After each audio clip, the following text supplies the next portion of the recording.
We're going to start out the new year by answering some of the key questions. And in this particular episode of our radio program, it is to really talk about something that we've kind of stayed away from, but we're getting more and more questions about them. That's annuities. Annuities, yep. And annuities are becoming more interesting. Yeah. When interest rates were really low, annuities often did not make sense for most anybody.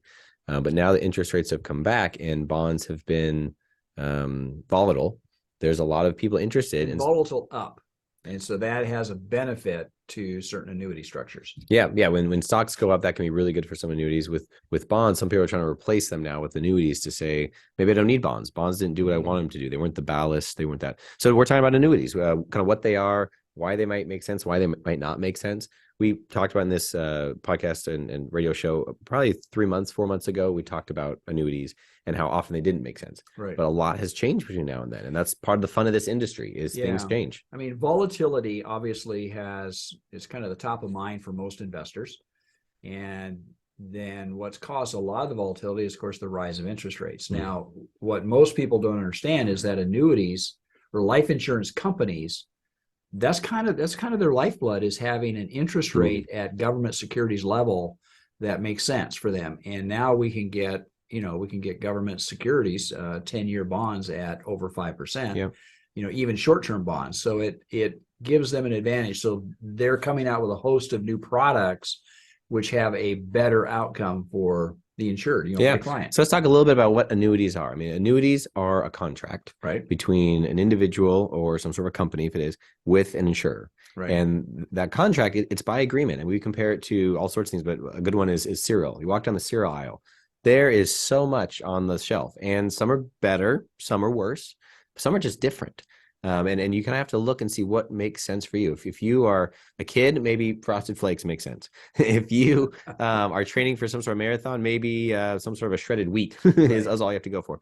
And annuities are similar, that they are all different. There's different styles, different types, and we're not going to try and discuss every one on the aisle, right? Because there's too many. But just for comment for the listening audience, I mean, there is a lot of different annuities, and insurance companies are coming out constantly now with changes and revisions and tweaking the kind of the product. Again, I go back, you go back to the cereal aisle. Cornflakes are no longer just cornflakes. They're processed, they're milled, they're added to, they're incorporated with, and that's kind of what's happened with annuities. So you're saying they're different than they used to be, say, 10 years ago? Oh, for sure. You might have a similar company, but they're offering very different annuities. Yeah, they're trying to meet the market. And, interest rates have been so low for so long that the outcome for investors hasn't been really all that positive. But all of a sudden now we're starting to see some really positive things when it comes to the structure. Well, why don't we jump into why people might use annuities? Okay. That's probably the next section. So to say, I have a few. I would say the first one that comes to mind for me is someone who has already contributed to their retirement accounts. They've maxed out their 401k and they want to put more in, but they can't. And so you're looking at the tax deferral aspect. Yeah, they don't. If they take the money and just invest it, they know over the next 10 years they're going to grow their investment and they're going to get taxed on that. And they don't want to add any more taxes to what they're doing.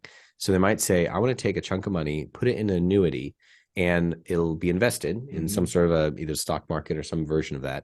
And it grows over time, but they don't have to pay taxes on that growth. So it's a way to defer those taxes off. My comment is they don't have to.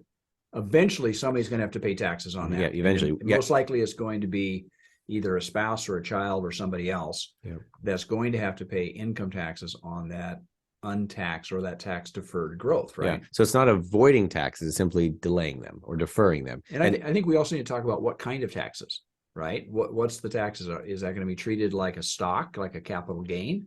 Or how is that going to be treated? Yeah, it's a good comment. So any money that goes into these annuity type accounts and grows over time, later when you take it out, it's going to come out as ordinary income. It's coming out, it's going to add to your bottom line. It's not the better treatment, someone would say, is capital gains with you out of stock. It's going to come out as income to you. Good or bad, depending, it has its job. So that's one. Another we see is someone who is getting close to retirement or in retirement, and they see the markets going up and down and say, I need a pension. Like I need to just lock in my income. I don't want to ever run out of money. And so that would be a situation where you would pick a different cereal flavor. Yeah, I think we have to look at the different ages. So if somebody is 35 to 45, let's say, why would they even consider an annuity? versus somebody who's 65 to 75. I mean, they have different outcomes that they would desire, right? Yeah, different purpose, a different. And to your comment, someone who is, we'll just give them younger, someone who's 20, there may not be any annuities that are the best fit for them. Right. And there might be some, but likely it's a very small pool of annuities that are going to make any sense for them. Someone who is now 70, there's probably a lot of annuities that could potentially make sense, but it all depends on their situation of where they're at. Yeah, and if you look at the marketplace, in other words, the people that are designing these products, they've designed it for the people that are closer to retirement. I mean, candidly, they're designing it for people that have money, and the people that have money are the people that have accumulated their capital over a lifetime of working. And annuities now kind of rise up, and they say they provide protection. Yeah. Because that's one of the things that annuities do, is they provide protection, or they provide income or tax deferral. But I think the primary, I would say protection is probably at the top of the list of why people choose an annuity. Yeah. And rate of return is secondary. They like to make return, but that protection aspect within an annuity structure is what most investors are looking for. Yeah. Right? So let's dive into what that protection means.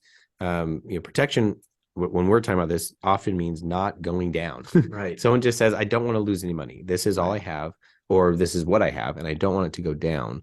So I'm willing to give up some of the upside, in order to kind of lock in what I'm doing. It used to be that we would use bonds for that.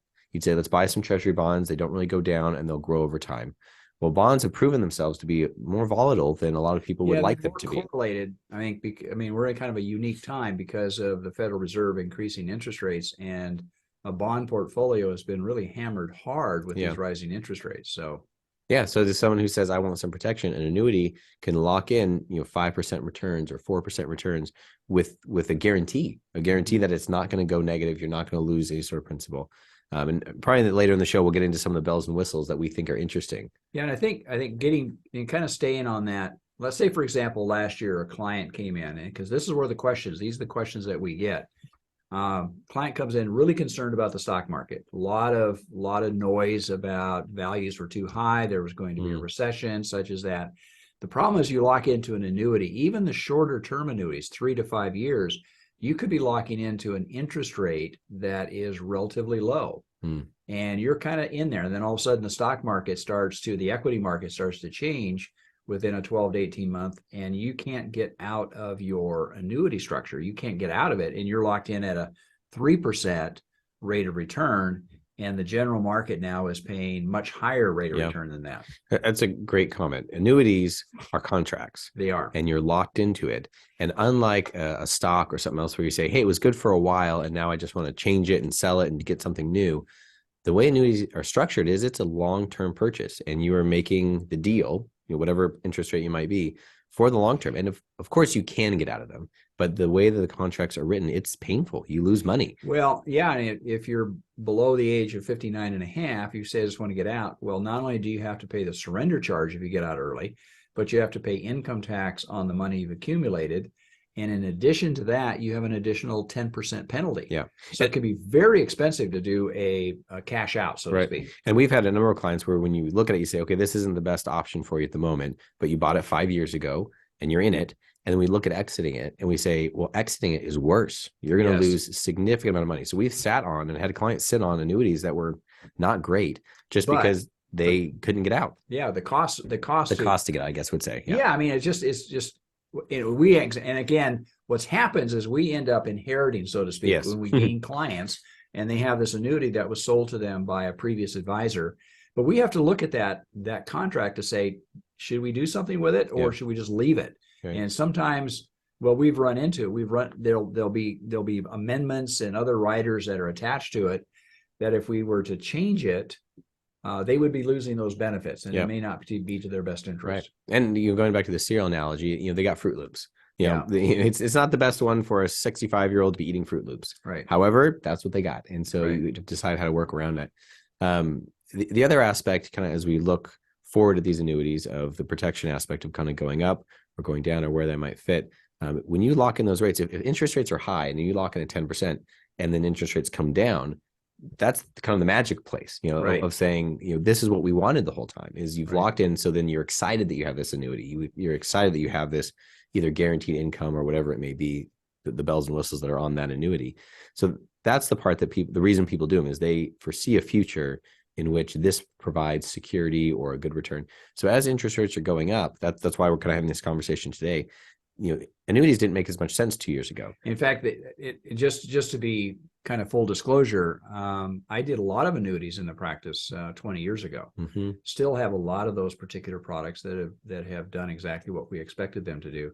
But in the last 10 years, we have not recommended annuities to our clients. It's only now that interest rates have adjusted up that it starts to make sense. So again, having the seat that we have by looking at the marketplace, we can see those things happening, but not to sell you something, because we don't receive any commission as a fiduciary, and within our structure as a registered investment advisor, we receive no commission. In fact, we want to keep as far away from that as we possibly can.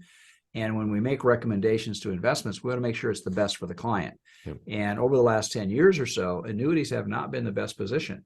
Yep. They just haven't. Now, with that said, and we'll get into it probably in the next segment more, the insurance industry has really reformatted the kind of products that are available to investors, and it's into some cases it's very interesting. Yeah, I think that'll be the next section.